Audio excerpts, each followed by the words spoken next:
पति की दूसरी बीवी ग्रैंड एपिसोड पार्ट 1। आज आपके बुलाने पर हमारी इस कहानी के सभी किरदार आपके लिए फिर से चल कर आए हैं। इसे भी बाकी कहानियों जितना ही प्यार दीजिए। और हाँ, एक और चीज, हम लोग सिर्फ आपके मनोरंजन के लिए कहानियाँ बनाते हैं। जब हमें प्यार कम मिलता है तो हम उदास होते हैं। अगर ऐसा ही हुआ तो फिर आगे और कहानियाँ कैसे आएंगी? इसलिए कीप लविंग लव सिटी। अब देखिए आगे की कहानी।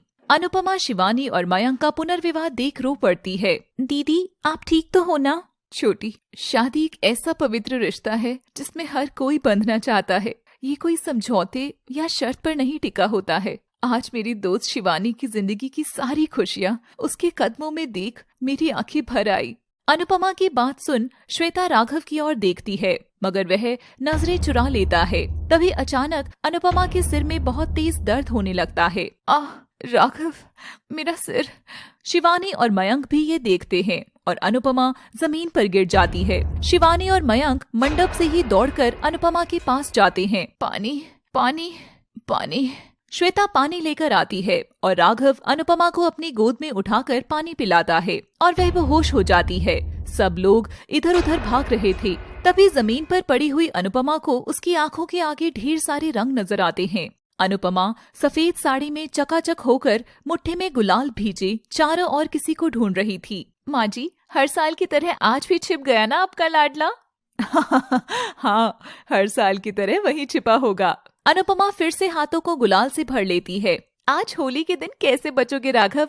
आज तो पूरा रंग करके ही छोड़ूंगी तुम्हें। और अनुपमा अपने कमरे में जाती है। राघव बाथरूम में छिपकर बैठा हुआ था। अनुपमा जोर जोर से गेट पीटने लगती है। यार राघव, ये क्या? तुम बच्चों की तरह मुंह छुपाकर अंदर बैठे हो? बी अ मैन यार, और बाहर आओ। चलो। मैं बाहर नहीं आऊंगा अनुपमा। बाहर आते ही तुम हर बार की तरह मुझ पर गुलाल लगा दोगी। अनुपमा अपने दोनों हाथों को पीछे छिपा लेती है। अरे बाबा, आज तो मैं खुद रंगों से होली नहीं खेल रही। हम दोनों तो साथ में बैठकर होली के जश्न को बस देखकर मजे लेंगे। अब जल्दी बाहर आओ ना, वरना मैं इस भीड़ में से किसी और को पकड़ लेती हूँ। और राघव ये सुनकर दरवाजा खोल देता है। नहीं, मैं आ गया। लो। अनुपमा तभी राघव की ओर देखकर हंसती है और गुलाल से भरी दोनों मुट्ठियां उसके चेहरे पर लगा देती है। हैप्पी होली मेरी जान। अनुपमा यार, तुम नहीं सुधर सकती ना। देखो कितना सारा कलर लगा दिया। सारा कहाँ लगाया अभी जान? रुको तो। अनुपमा राघव को खींचकर बाहर ले जाती है और एक बहुत बड़े रंगीन पानी से भरे टब में धक्का मार देती है। करुणा और बाकी लोग ये देखकर हंसते हैं। तुझे तो बस मेरी बहू ही काबू में कर सकती है। हैप्पी होली, ओ हैप्पी होली। अनुपमा की बच्ची, तुझे तो मैं। और राघव जैसे ही खड़ा होने लगता है, अनुपमा फिर से उसे धकेल देती है। अनुपमा नहीं। धीरे धीरे उसके आगे से सारे रंग गायब हो गए थे। अनुपमा एकदम बेहोश हो चुकी थी। आप सब एक दूसरे की ओर देख क्या रहे हैं?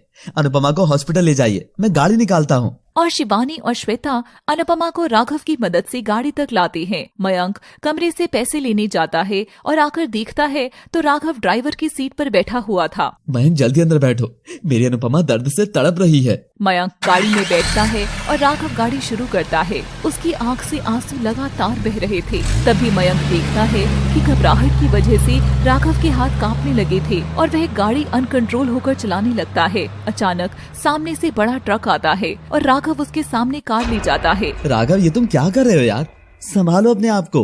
मयंक गाड़ी तुरंत घुमाता है और राघव को ड्राइवर की सीट से उठाकर खुद ड्राइव करने लगता है। तभी श्वेता राघव के कंधे पर हाथ रखती है। राघव, हिम्मत रखो, दीदी को कुछ भी नहीं होगा। सब हॉस्पिटल पहुंचते हैं। मनन अनुपमा को आईसीयू में ले जाता है। श्वेता के कानों में अनुपमा के शब्द बार बार गूंज रहे थे। राघव, अगर दीदी ठीक नहीं हुई तो उनके साथ मैं भी चली जाऊंगी।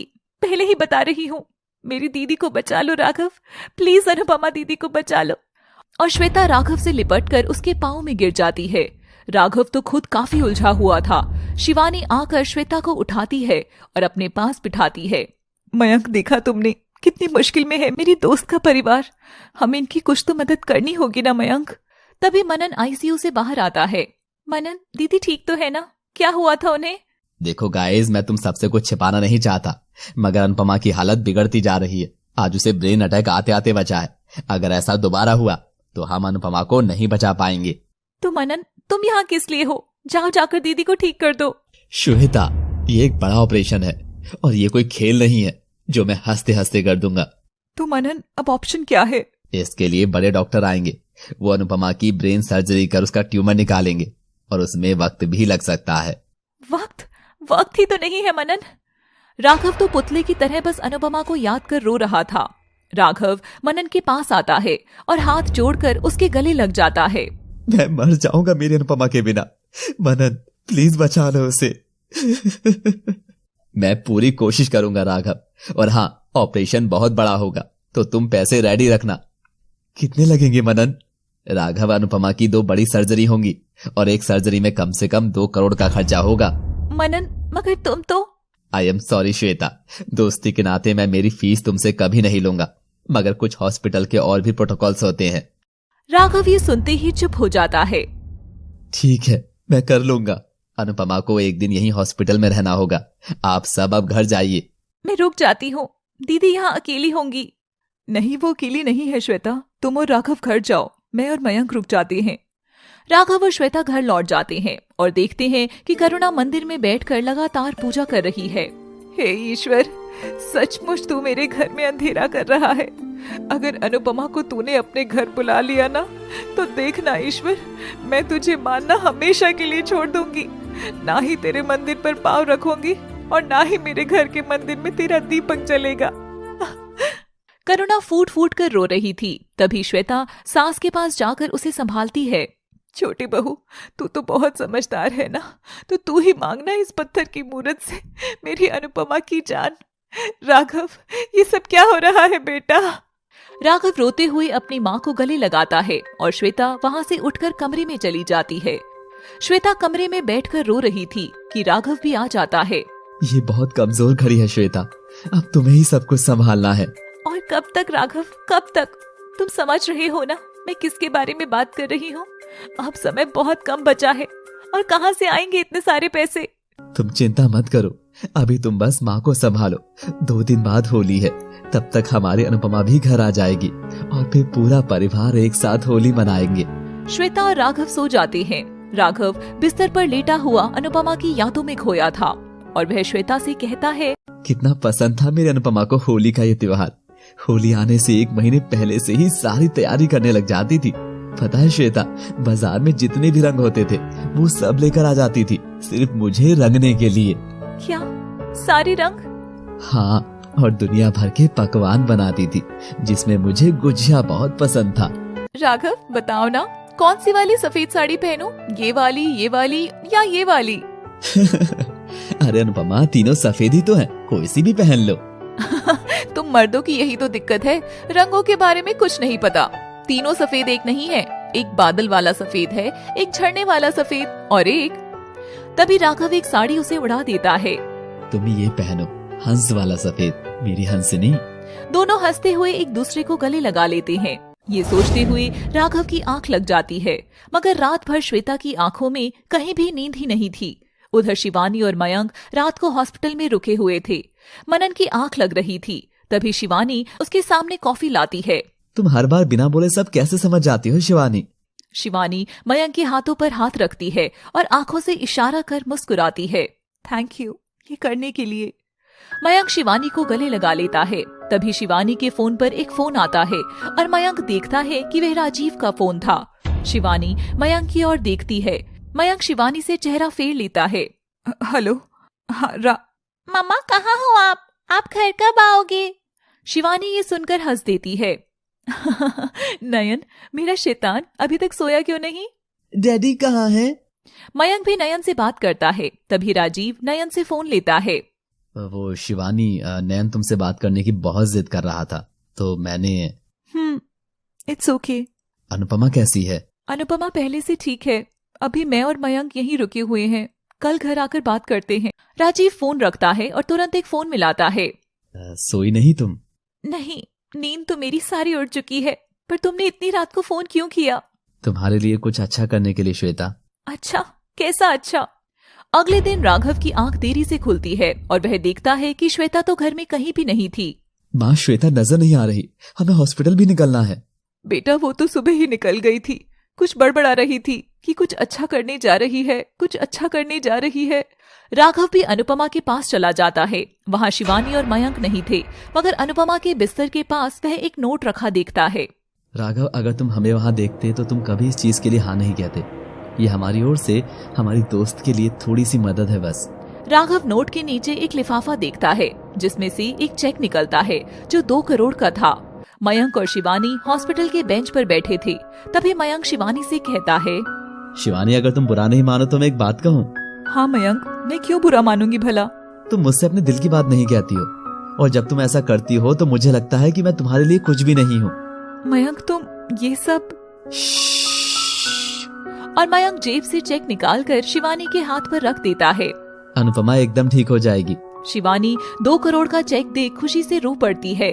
मयंक, तुम हमेशा मेरा मन कैसे पढ़ लेते हो। क्योंकि मैं तुमसे प्यार करता हूँ शिवानी, और पति होने से पहले तुम्हारा दोस्त हूँ। शिवानी मयंक का माथा चूमकर उसे सीने से लगाती है। लेकिन राघव क्या इसे एक्सेप्ट करेगा? मयंक बस मुस्कुराता है। राघव ये देखते ही आंसुओं से भर जाता है। आज के जमाने में ऐसे दोस्त, देखा अनुपमा, हर कोई चाहता है कि तुम ठीक हो जाओ। श्वेता एक बहुत बड़े घर के सामने आकर खड़ी होती है। कल राजीव और श्वेता के बीच कोई तो गहरी बात हुई थी। श्वेता, मैं जानता हूँ कि तुम्हारे साथ मैंने गलत किया था और अनुपमा का नाम इस्तेमाल कर तुमसे गलत काम भी कराया था, मगर अब मैं कुछ अच्छा करना चाहता हूँ। तुम्हें मैंने जो पर्ची दी थी, तुम उस पते पर जाओ, वहाँ तुम्हें हर सवाल का जवाब मिलेगा। श्वेता घर की घंटी बजाती है और दरवाजा स्नेहा खोलती है। यस, किससे मिलना है आपको? श्वेता और स्नेहा एक दूसरे को नहीं जानती थी, मगर क्या आप जानते हैं कि स्नेहा कौन है? अगर नहीं तो अभी जाकर देखिए हमारी कहानी का भाग्य का खेल। और एक बार फिर से भाग्य ने अपना खेल रचा है, जो अलग अलग जिंदगियों को एक जगह लाकर खड़ा कर दिया है। वो राजीव का नाम सुनते ही दीप भी दरवाजे पर आता है। ओ, राजीव ने आपको भेजा है? आइए आइए, अंदर आइए। उसका फोन आया था मुझे, उसने मुझे सब बता दिया है। राजीव, वही राजीव जो तुम्हारे प्रोजेक्ट पर साथ काम कर रहा था? हाँ, मैं और राजीव अक्सर ट्रिप्स पर मिलते थे और हमारी दोस्ती गहरी होती गई। आओ श्वेता, हमारे साथ आओ। दीप श्वेता को एक कमरे में ले जाता है जहां बिस्तर पर स्नेहा की नानी जिंदगी और मौत के बीच जूझ रही थी। ढेर सारी हॉस्पिटल्स की मशीन को कमरे में ही लगा नानी का इलाज घर से ही किया जा रहा था। ये सब कैसे? बैठो श्वेता, क्या तुम एक बात जानती हो? कभी इंसान भाग्य को लिखता है तो कभी इंसान का भाग्य लिखा होता है। नानी का साथ अब हमसे छूट रहा है। हमने इनको इंडिया की बेस्ट सुविधा घर पर दी, यहाँ तक कि सबसे बड़े डॉक्टर भी यही हैं। मगर भाग्य को शायद अब उनका हमारे पास रहना और मंजूर नहीं है। बस मैं और दीप इनके आखिरी समय में इनके पास ही रहना चाहते हैं। मुझे अनुपमा के बारे में पता चला और हमारे डॉक्टर तुम्हारी मदद जरूर करेंगे अनुपमा को ठीक करने में।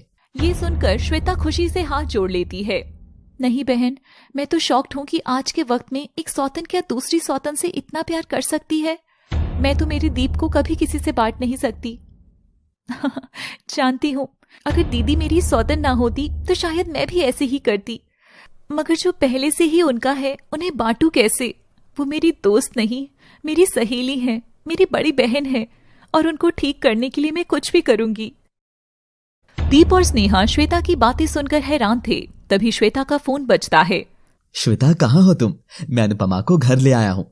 लो, तुम्हारे बारे में पूछ रही है, जल्दी आ जाओ। और हाँ, आते हुए कल की होली पार्टी के लिए गुलाल लेती आना। दोस्तों, कल हमारे घर में होली की पार्टी है, आप दोनों भी प्लीज आना। श्वेता जाने लगती है। तभी दीप डॉक्टर को श्वेता के साथ भेजता है। श्वेता रंग खरीदकर डॉक्टर को घर लाती है। श्वेता राघव को अनुपमा का सिर सहलाते हुए देखकर मुस्कुराती है। वह सो रही थी। राघव, ये बहुत बड़े डॉक्टर हैं, अब देखना दीदी जरूर ठीक हो जाएगी। और श्वेता राघव को सारी बात बताती है। डॉक्टर अनुपमा की हालत देखता है। इनकी हालत बहुत नाजुक है, इनकी सर्जरी बहुत जल्दी करनी होगी, मगर सर्जरी से पहले इनको कुछ दवाइयां लेनी होंगी। उससे सर्जरी के दौरान इनका दिमाग डेड होने की चांसेस कम हो जाएंगी, वरना स्टेज में सीधे सर्जरी करना रिस्की होगा। डॉक्टर, आप बताइए, मैं अभी दवाइयां लाता हूँ। अरे नहीं, वो सारी दवाइयां एक फार्मा कंपनी में विदेश से आती हैं। इट्स ओके, दीप जी उस कंपनी के मालिक के दोस्त हैं, आप उनसे बात कर लेना। श्वेता दीप से बात करती है। तुम चिंता मत करो श्वेता, कल मेरा दोस्त भी तुम्हारी पार्टी में आएगा, तुम वहीं उससे बात कर लेना। देखना दीदी, अब सब ठीक हो जाएगा। अनुपमा श्वेता का सिर सहलाती है। बस छोटी, अब तो मुझे तेरा और राघव के बच्चे की शक्ल और दिखा दे, ताकि उस नन्ही जान को देखकर मैं चैन से मर सकूं।